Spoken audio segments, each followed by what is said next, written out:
د کہانی شروعات کیږي د یو ماشوم نه چې داغي لوسنټا نوم یو لوسنټا دی وخت کې په سکول کې وی چې بریک وی او نور ماشومان خلوبې کوي خو لوسنټا بالکل چپ چاپ ولاړ وي او داسې لګي چې د مخامخ سړي دلی دي او هغه نه دا ډیره زیاته غبراو ده او لوسنټا ډیره عجیبه आवाजونه اوریدل یوټیوب کورس لپاره په دې چینل اشتهار چلولو لپاره په دې نمبر رابطه وکړي او داسې لګیدل چې د چا سویل غوستل د دوران کې بریک ختم شي چې هغه د ټیچر راشي ټول سټوډنټانو ته وی چې کلاس ته ځي خو لوسنټا आवाज ونه دینه په څنګه ټیچر ورپسې ورشي هغه کلاس ته راولي اوس په کلاس ټیچر ټول ماشومان ته وایي چې سبا د سکول یو خاص ورځ ده چې په ورځ باندې به یو مقابله وي ان تاسو ټول به ډراینګ جوړوي چې تاسو ته دا لګي چې دا په مستقبل کې کیږي دنه پس ټول ماشومان ډراینګ سٹارټ کی خو سوای لوسنټا په خپل پاڼه باندې نمبر لیکي او هغه ټول پاڼه د نمبرونو ډکه کړه او دا چې اخري نمبر لیکي د کې هغه ټیچر راشي او د دینه دغه پاڼه واخلي او هغه نه پس دا ټول ډراینګ په یو ټایم کیپسول کې واچي او هغه ټیچر وته دا وایي چې دا کیپسول 50 کال پس کولاو چې په کوم ورځ د دې سکول خاص ورځ وي او دینه پس هغه کیپسول خخ کی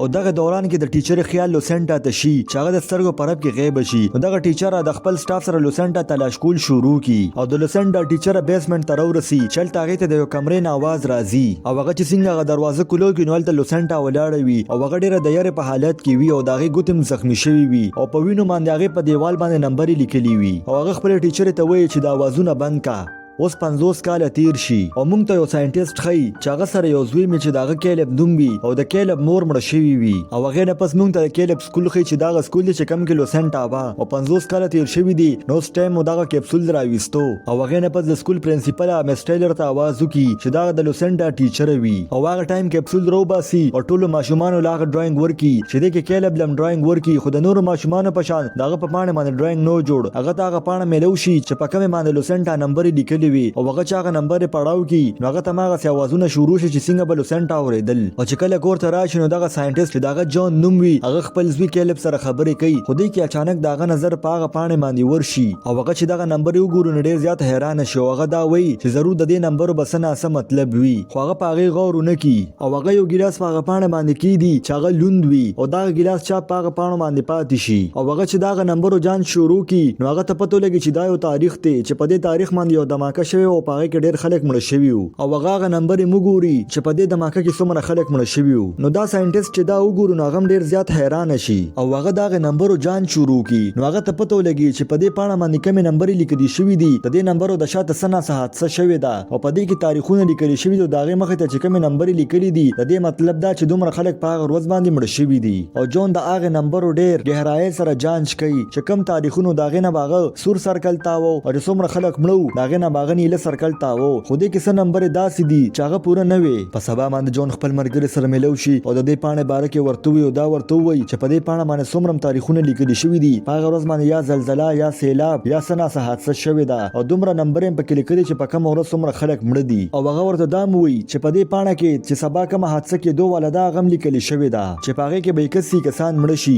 نو د جون مرګر چې دا خبره ورونه غور پس خان دي او هغه د په خبرو باندې بالکل یقین نکاو او هغه ورته دا وي چې په دې پاڼه کې ډېر زیات نمبر دي چې دا غیس مطلب نشته او ماته داسې لګي چې چا تاسو سره مزاق کو خو جون د دې خبرې معلومولو د پر هغه د لوسنټا ټیچر په لاړ شي او هغه ټیچر نه د دې پاڼه باره کې تاسو کی نو هغه ټیچر ورته وایي چې دا پاڼه بالکل اوریجنل ده او دا یو ماشوم لوسنټا لیکلي دي چې هغه ډیر زیات عجیبه حرکتونه کول او هغه بداوي چې زګیر چاپیر ډیر عجیبه आवाजونه اورم او په دې کې چې کم تاریخونه او د مرګونو نمبر لیکل شوی دی هغه بالکل رښتیا دي او هغه ټیچر وته هغه واقعیم بیان کی چې په کوم ورځ باندې لوسنټا غیب شو او هغه نه پس هغه په وینو باندې په دروازه باندې نمبر لیکلی وي نو جون د لوسنټا باره کې تاسو کی چې چرته ده نو دغه ټیچر ورته وایي چې اوسو کلونه مخکې هغه سره د بیماری د وجې مړ شوی ده جون د بهر طرف ته وګوري چې دا غزي سره یو انجان سړی ولاړ دی او هغه انجان سړی کېلب له یو تور کانه ورکی او هغه نه پس هغه دا غزنه لاړ شي په سبا باندې موږ جون په گاډي کې وینو چې هغه په ټریفیک کې ختی وي هغه خپل زوی په سکول ته تلو خو دې کې اچانک دغه نظر بخپل گاډي جی پی ایس باندې ورشي چې په هغه کې نمبر لیکل شوی وي چې هغه تر آیا چې داسې نمبر خو په پاڼه باندې لیکل شوی وي او لږ وخت پس جون ته پته لګي چې دې کې یو جهاز کریش شوی دی او هغه نه پس هغه خپل کور ته راشي هغه په خبرونو کې وګوري چې په جهاز کې 81 کسان مړ شوی دي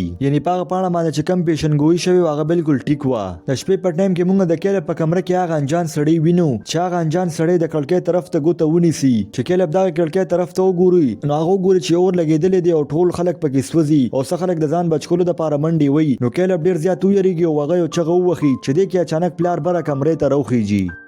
نو جون هغه انجان سره د کړکۍ نه وویني چې هغه بهر ولاړی. نو جون ورپسې ورمنډه کی خو هغه سړی دا غزې نه غیب شوی وي. په سبا باندې جون د لوسنټا باره کې معلومات وکي او هغه نه پس هغه د هغې لور سره ملو شي چې د هغې ډیانا نوم وي او جون ورته د هغې پاڼې باره کې ووایي او هغه ورته دا چې د نن نه 3 ورځې پس اکسیډنټ کېدو والا دی چې په هغې کې به 33 کسانو مرګ کیږي. او جون ډیانا ته وایي چې ما ته ستا د مدد ضرورت دی. نو ډیانا ته د جون دا خبرې واوري نو هغې ته دا خبرې ډېرې زیاتې فضول ولګېدې او هغه د خپلې لور سره دا غځای نه لاړه شي. دې نه پس جون خپل کور ته راشي او هغه په نیوز کې وګوري چې ټیرریسټ اټیک شوی دی. نو هغه پولیس ته کال وکړي او لوکیشن ورسنډ کړي ورته دا ووایي چې 2 ورځې پس دلته حمله کېدو والا ده. او اوس په هغه ورځ باندې جون د پولیس سره ټرین سټیشن ته راشي. خو دې کې اچانک د جون نظر په یو سړي باندې ورشي. نو د هغه په هغه باندې شک شو ورمنډه کې ورپسې. خو لږ وخت پس هغه ته پته ولګي چې دا یو غل دی. دې کې اچانک د هغه نظر په یو ټرین باندې ورشي چې هغه ډېر تیزۍ سره را روانو او هغه ټرین یو بل ټرین سره ټکراو شي چې په هغې کې ډېر زیات خلک مړه شي. او جون په څه طریقه باندې ځان بچ کړي او خپل کور ته راشي چې هغه وګوري نو هلته ډیانا راغلي وي. او ډیانا ورته دا ووایي چې په دې پاڼه کې کوم اخري نمبر دی ما ته مور یعنې لوسنټا دا ویلو چې په دې تاریخ باندې به زما مرګ کیږي. او زما خپله مور بیخي نه وه خوښه ولې چې هغې به همیشه د خلکو د مرګ باره کې خبرې کولې. او هغې نه پس ډیانا د جون سره هغې کور ته راشي چې اکثر به هلته لوسنټا یوازې راتله او هغې چې هغه ځای ته راورسي او هغه پاڼه وګوري نو چې په هغې کې 2 ځله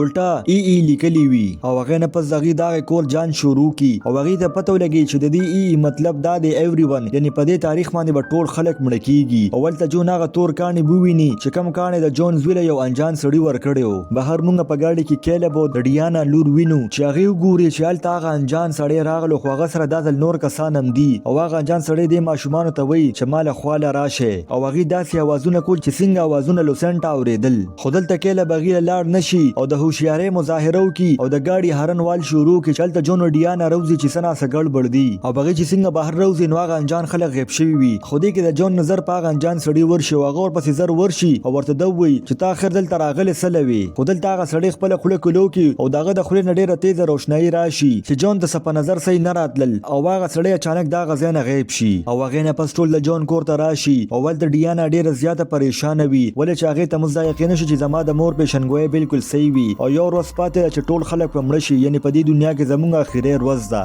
د شپې په ټایم کې د ډیانا لور هغه یو داسې ډرایینګ جوړ کړي او جون ته وښیي نو جون پوه شي چې بله حادثه به د انور د وجې وي. او په سبا باندې هغه خپل افیس ته راشي او هغه ځای کې جان شروع کړي. نو هلته هغه ته پته ولګي چې د انور شعاګانې ډېرې تیزۍ سره خورېدو والا دي چې دې سره به ټول سولر سیسټم تباه شي. او هغه چې خپل کور ته راشي نو هغه وګوري چې کله به هماغسې نمبر یې لیکي چې څنګه لوسنټا لیکلي. دغه ځای کې جون ته رایاد شي چې د لوسنټا ټیچر یې وایي چې لوسنټا په یو دروازه باندې په وینه نمبر یې لیکلي دي. دې نه پس هغه هغه ځای ته لاړ شي او هغه دروازه راوباسي او خپل کور ته یې راوړي. خو هغه د کور راتلو نه مخکې ډیانا ځان سره کیلب او خپله لور په ګاډي کې کینوي او دا هغه ځای نه روانه شي چې یو بانکر ته ځي چې د دې نور حادثې نه موږ بد شو. او جون چې په هغه دروازه باندې هغه نمبر یې وګوري نو هغه ته پته ولګي چې په دې دنیا کې داسې ځای هم شته چې د دې نور حادثې نه موږ بچ کیدی شو. هغه چې بهر روځي نو هغه وګوري د هغه زوی او ډیانا هم نشته او هغه اوس هغې پسې ور روان شي. بل خوا ډیانا یو ګیس سټیشن ته راشي هلته هغه چې سټور ته ورشي نو په نیوز کې وګوري چې یو ډېره غټ مصیبت راتلو والا دی او ټولو له پکار دي چې ځان په بنکرو کې پټ کړي. او ډیانا زر جون ته کال وکړي نو جون مته چې ما ته اوس د یو داسې ځای باره کې پته ده چې موږ د دې حادثې نه بچ کیدی شو او دا بل ځای نه بلکې هغه ځای دی چې کوم ځای کې به لوسنټا ځان له ناسته وه. خو دلته د ډیانا ګاډی څوک پټ کړي چې هغې کې هغه دواړه ماشومان هم وي او ډیانا خپل هم په بل ګاډي کې کیني او هغه ګاډي پسې شاته تیزۍ سره ور روانه وي. خو لږ مخکې تلو نه پس د هغې اکسیډنټ وشي او هلته مړه شي او دا په هغه تاریخ مړه شي چې کوم تاریخ یې په هغه پاڼه کې لیکلی و. او بل خوا جون هغه د لوسنټا ځای ته راورسي چې هلته هغه هر ځای کې تور کاڼي لیدل او اچانک هغه انجان سړی ملته راشي نو جون هغه ویشتو والا و خو دې کې کیلب راشي او هغه مني کی او کیلب خپل پلار جون ته وایي چې دا خلک موږ بچ کولو والا دي او دلته موږ ته دا پته لګي چې دا خلک دي چې هغې ته د دې حادثو باره کې پته وه او د دې د اوازونه به لوسنټا هم اورېدل. او دلته اچانک د اسمان د طرف نه یو سپیس شپ راشي نو دلته جون وایي چې اوس ځمکه پرېښودو والا ده خو هغه انجان خلک جون په سپیس شپ کې کیننئ او هغې دلته صرف کیلب او ډیانا لور پسې راغلي وو. نو دلته جون مجبورا خپل زوی ته الوداع ووایي او هغه انجان خلک دغه دواړه ځان سره کړي او په هغه سپیس شپ کې کیني او هغه سپیس شپ دغه ځای نه غیب شي او جون بې هوشه شي. هغه چې په هوش کې راشي نو هغه په هغه تور کاڼو باندې پروت دي او هغې نه پس هغه په ګاډي کې کیني او د ښار طرف ته روان شي او چې هغه وګوري نو هغه پوه شي چې هغه حادثه شروع شوې ده او هغې نه پس هغه خپل خاندان له راشي او هغه ورته د کیلب باره کې وایي چې کیلب بالکل سیف دی او هغه حادثه ډېره تیزۍ سره شروع شي چې دې سره دغه ټوله دنیا تباه شي. او دې سره دا کهاني ختمه شي. که ستاسو دا کهاني خوښه شوې نو دا ویډیو در سره لایک کړئ او چینل در سره سبسکرایب کړئ.